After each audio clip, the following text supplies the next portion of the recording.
आपने ऐड देखी है दोस्तों? मैंने कहा था ना, कैसी भी सिचुएशन हो मोदी जी हमें घर ले आएंगे। मोदी जी ने वॉर रुकवा दी पापा। वॉर रुकवा दी पापा। ये एक बहुत बढ़िया उदाहरण है दिखाने के लिए कि कैसे मोदी सरकार देश की जनता का ब्रेन वॉश कर रही है। हमारे मोदी जी से महीनों से चल रहा मणिपुर का वायलेंस तो रोका नहीं गया, कहां से रशिया की वॉर रोकेंगे जाकर। ये बात सरासर झूठ है, कोई वॉर नहीं रोकी गई। विदेश मंत्रालय के स्पोक्स पर्सन ने भी यही चीज कही थी। जो स्टूडेंट्स यूक्रेन में फंसे थे उनकी कितनी मदद की गई उनसे खुद ही सुन लो। हाँ, जब हम लोगों ने बॉर्डर क्रॉस कर लिया उसके बाद हमारी हेल्प हुई, लेकिन उसके पहले कोई हेल्प नहीं थी। यहाँ पर कोई रिस्पॉन्स नहीं है, गवर्नमेंट बिल्कुल ध्यान नहीं दे रही है, कोई अपना काम नहीं कर रही है। इसमें गलती हमारी गवर्नमेंट की है। लेकिन आपको ब्रेन वॉश करने के लिए इनके बिकाऊ एंकरों ने बार बार क्या झूठ चलाया। भारत के कहने पर इस युद्ध को बीच में रोक दिया गया था। इनके आईटी सेल, सोशल मीडिया, गोदी इन्फ्लुएंसर्स सब ने इस झूठ को बार बार दोहराया। रविशंकर प्रसाद ने कहा 3 घंटे के लिए वॉर रुकी थी, राजनाथ सिंह ने कहा 4 से 5 घंटे के लिए, और अमित शाह के अनुसार तो ये वॉर 3 दिन के लिए रुक गई थी। आप क्रोनोलॉजी समझ लीजिए। अगर कोई एक्चुअल स्टूडेंट मीडिया वालों के सामने आकर सच बोलने की कोशिश भी करता तो मीडिया वाले कैमरा नीचे कर देते। ठीक कोई ट्रेन में नहीं बैठा जा रहा। कुछ इस तरीके से अपने फेलियर्स को भी अचीवमेंट्स की तरह दिखाया जा सकता है। सच क्या है यहाँ पर उससे कोई फर्क नहीं पड़ता, क्योंकि सारा मीडिया तो हमारी गोदी में बैठा है। अगले साल देखना है थोड़े से और पैसे ठूस कर इस पर एक बॉलीवुड फिल्म भी बनवा देंगे कि कैसे मोदी जी ने वॉर रुकवा दी। अभी भी समय है दोस्तों, आंखें खोल लो। But what about Indira Gandhi dictatorship? वो भी तो डिक्टेटर थी, उनके डिक्टेटर वाली चीजों के बारे में क्यों नहीं बात करते? ये फिर से एक फालतू का आर्गुमेंट, इसे एक रेड हेरिंग फैलेसी कहा जाता है। क्या मैं जिंदा था उस वक्त जिस समय इंदिरा गांधी ने इमरजेंसी लगाई? नहीं। अगर होता तो मैं यही वीडियोस बना रहा हूँ। लेकिन कल की प्रॉब्लम्स गिनाकर आज की प्रॉब्लम्स ठीक नहीं हो जाएंगी। उस वक्त जो हुआ वो बहुत गलत था, और इस वक्त जो हो रहा है वो भी बहुत गलत है। बीजेपी लीडर अटल बिहारी वाजपेयी ने एक बार कहा था, जहां सत्ता पाने के लिए भ्रष्टाचारियों का साथ लेना पड़े, ऐसी सत्ता को मैं चिमटे से छूना भी पसंद नहीं करता। अगर सत्ता हाथ में आती है तो मैं ऐसी सत्ता को चिमटे से भी छूना पसंद करूंगा। लेकिन वो जमाना ही कुछ और था। वो बीजेपी और आज की बीजेपी जो है, इसमें जमीन आसमान का अंतर है। आज जब नितिन गडकरी से सवाल किया जाता है मोदी के वॉशिंग पाउडर को लेकर, तो वो भी हंसते हंसते जवाब देते हैं। बीजेपी वाला जो साबुन है सबको साफ कर दे रहा वॉशिंग मशीन। इको फ्रेंडली साबुन है। आप किसकी बात से ज्यादा सहमत हो, आज के नितिन गडकरी जी या पहले के अटल बिहारी वाजपेयी जी? मैं तो सरकार का सपोर्टर हूं, मोदी सपोर्टर हूं, मेरा कुछ नहीं जा रहा। अगर देश डिक्टेटरशिप बन भी जाए तो भी मेरे लिए तो सब अच्छा चलता रहेगा। सोनम वांगचुक भी एक बार सरकार को सपोर्ट करते थे जब आर्टिकल 370 हटाया गया था। मेरे ख्याल से ये लद्दाख के लिए बहुत ही खुशी की बात है, उसकी हक थी वो उससे वापस मिला है। लेकिन जब उनके एरिया में कोई प्रॉब्लम आई और उन्होंने अपनी आवाज उठाने की कोशिश करी, 21 दिन तक अनशन पर बैठने के बावजूद भी सरकार का मुंह नहीं खुला।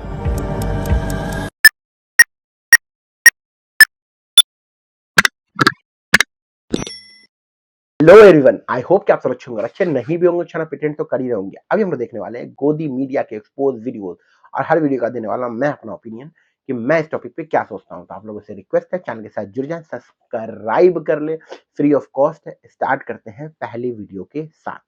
पहली वीडियो देखते हैं।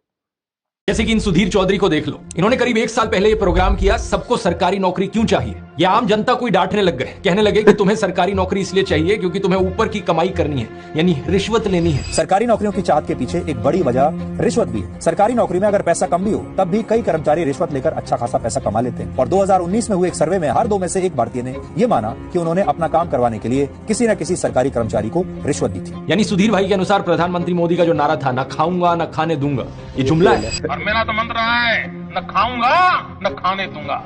और यहाँ ये कह रहे हैं कि यूथ स्किल्ड नहीं है। स्किल्ड ना होना भी एक बहुत बड़ी वजह है। इसके पीछे जिम्मेदारी किसकी है? सुधीर भाई, क्या ये मान लें कि प्रधानमंत्री मोदी का स्किल इंडिया वो भी एक जुमला था? भारत में बहुत सारे लोग परीक्षा देकर, पैसा देकर, किसी नेता की सिफारिश लगाकर किसी भी तरह से सरकारी नौकरी पाना चाहते हैं। और इसकी सबसे बड़ी वजह यह है कि सरकारी नौकरियों में काम के घंटे बहुत ज्यादा नहीं होते, काम के घंटे तय होते हैं, छुट्टियां जी भर के मिलती हैं। मतलब सुधीर भाई के अनुसार आप लोग, देश के युवा, कामचोर हो और आलसी हो। सुधीर चौधरी से बात करते हो, प्रधानमंत्री मोदी ने तो यह भी कहा था कि पकोड़े बेचना भी एक एम्प्लॉयमेंट का तरीका है। अगर आपके जी टीवी स्टूडियो के बाहर कोई पकौड़े बेचता है और शाम को 200 रुपया कमा करके घर जाता है, उस व्यक्ति को आप रोजगार मानोगे कि नहीं मानोगे? तो हो सकता है अब सुधीर चौधरी एक नया शो बनाए ये कहकर कि सबको सरकारी या प्राइवेट नौकरी क्यों चाहिए, खुद का धंधा क्यों नहीं सेटअप कर लेते। ये बहाना मत मारना, क्योंकि अगर ऐसा है तो एम्प्लॉयमेंट प्रोमिसेस करती क्यों है सरकार? अगर सरकार में कैपेबिलिटी ही नहीं है नौकरियां देने की, तो वादे क्यों कर रही है सरकार नौकरियां देने की?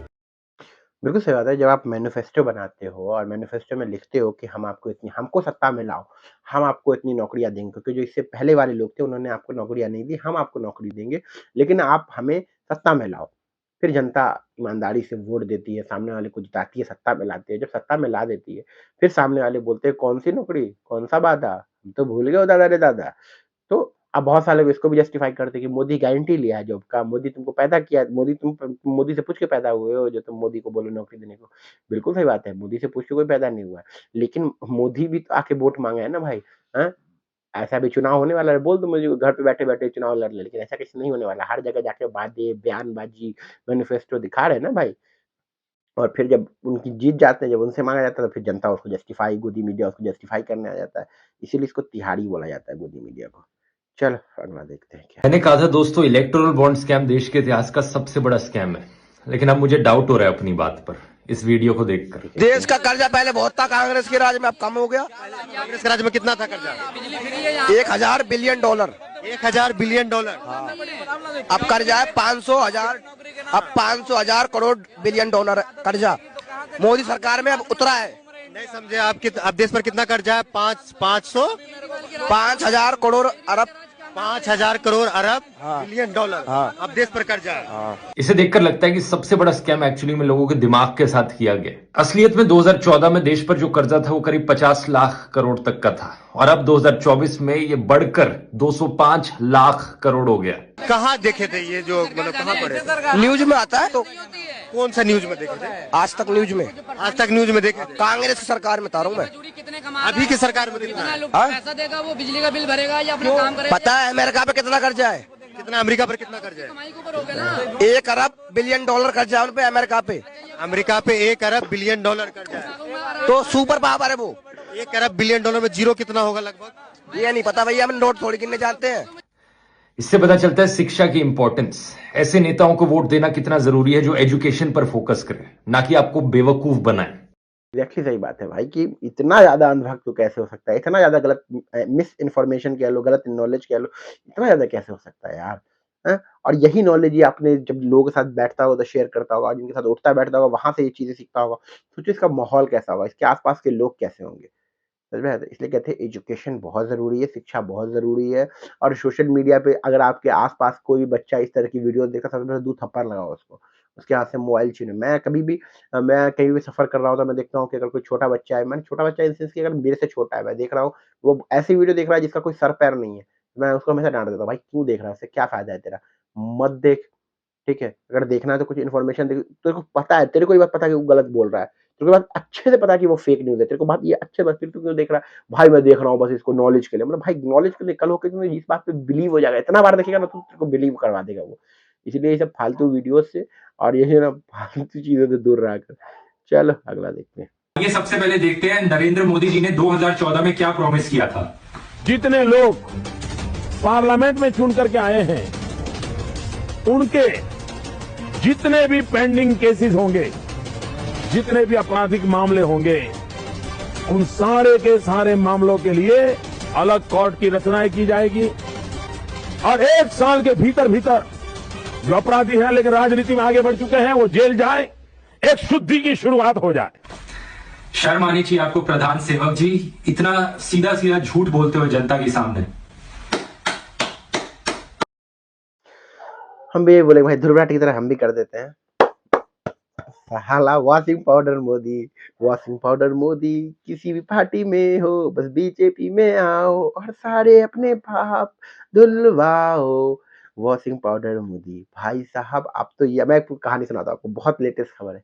ठीक है, कोई मतलब जो है ना किधर उधर साइड में साउथ साइड में ना कोई एक बंदा था, नेता तो ही था, इतना बड़ा नेता नहीं लेकिन नेता था वो ना लकड़ी उकड़ी की चोरी का केस था उसके ऊपर। ठीक है, अभी जो है ना उसको क्या हुआ ना, उसको अरेस्ट करने का बात हुआ कि उसको अरेस्ट किया जाएगा। और अरेस्ट करने से 1 या 2 दिन पहले वो बंदा जाके बीजेपी में जुड़ गया। ठीक है, और अब बीजेपी उसको बना दिए वहाँ का अरे जंगल विभाग का जो मंत्री होता है तो क्या कहते हैं यार, वन विभाग का मंत्री जो होता है उसको बना दिए, वन विभाग मिनिस्टर बना दिए उसको। मैं तो हंसते हंसते लोट पड़, जब मैंने ये न्यूज देखा हम बोले यार क्या दुगला बना। मतलब अगर आप ये जो भी बोले रहे, आप इतना समझ लो कि जो भी इन्होंने बोला ना इसका सीधा अपोजिट किया है। कोई भी चीज इन्होंने सही नहीं की है भाई, कोई भी चीज नहीं की है। चल अगला देखते हैं। ठीक है, कितने की भेल? 30 रुपए की भेल। गाइस बेल रेडी हो गई है, चलिए इसे टेस्ट करते हैं। पहला नरेंद्र मोदी को जेल में डालो। नरेंद्र मोदी को जेल? ठीक है। माफ कर दो, जान दो। 40 साल हो गए इंदिरा गांधी मर के। इंदिरा गांधी ने ऐसा बोला वैसा बोला बोलता है। 2014 में तुम क्या बोला था? काला धन लाएगा, गरीब का खाता में 15 लाख जमा करेगा। 15 पैसा आया, भेल गिर जाएगी आपके अंकल। तो गाइस इसी के साथ आप समझ गए अंकल का ओपिनियन। वैसे मैंने मांगा नहीं था, मैं तो भेलपुरी खाने आया था, बट आजकल यार हवा इस चीज की चल रही है तो हर तरफ हमें इसका भी बहाव मिल रहा है देखने को। इन लोग की फट जाएगी क्योंकि ये लोग बीजेपी का औलाद है, नहीं ये सब नहीं, सब चीज दिखाएगा ना पूरा खुल के। बट 100 बात की एक बात है कि हर चीज के लिए कांग्रेस को या इंदिरा को टारगेट करने का कोई लॉजिक बनता ही नहीं इंदिरा जी को टारगेट करने का, क्योंकि मुद्दा सिंपल था भाई, बात आज का है, चीजें आज की है, टॉपिक आज का, डिस्कशन आज का। तुम पुराने में क्यों जा रहे हो यार? उसका तो कोई सर पैर नहीं, उससे कोई मतलब नहीं है। लेकिन गोदी मीडिया भाई साहब, गोदी मीडिया और बीजेपी को मुद्दा क्या है कि जो भी अच्छा हुआ इसके अंदर सब कांग्रेस ने किया, जो भी अच्छा हुआ उसने कांग्रेस का हाथ है, जो भी बुरा हुआ उसमें बीजेपी का हाथ है। गलत। जो भी इस देश के अंदर गलत हुआ है, जो भी वो नेहरू ने गलत किया है, कांग्रेस परिवार ने गलत किया है, जो भी इस देश के अंदर अच्छा हुआ आज तक या तो वो आरएसएस ने किया है या फिर वो बीजेपी ने किया। बाकी अब आपका क्या ओपिनियन इस चीज को लेकर कमेंट सेक्शन में बताइए। मिलते हैं अगले वीडियो में, जुड़ जाए, अपना ख्याल रखें, बाय बाय।